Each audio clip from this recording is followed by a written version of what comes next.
লাস্টে মনটা স্থির করার জন্য আমি বাউল করে ঢুকে গেলাম। এই কথা বলে একটা কথা, লাভলি আপনাকে জানে আপনি এখন বিয়ে করেন? লাভলি জানে যে আমি বিয়ে করিনি।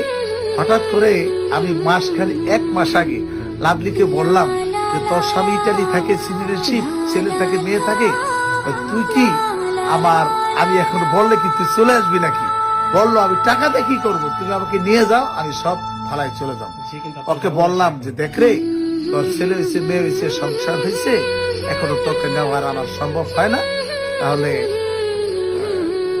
মাস 6 হয় তো আমি একটা মেয়ের সাথে ইদানিং, একটা মেয়ে কলেজে পড়ে শ্রীনগর, ইন্টারমিডিয়েট, ওর সাথে আমি রাত্রে 10টা 11টা 12টায় কথা বলি। আমি বলছি যে আমি কিন্তু বিয়ে করি নাই, আমিও বিয়ে বসি নাই, আচ্ছা, তো তাই তো হয়ে গেল। বসি নাই, তো আপনার সাথে আমার সাথে প্রেম হোক, যদ্দূর যায়। যতটুকু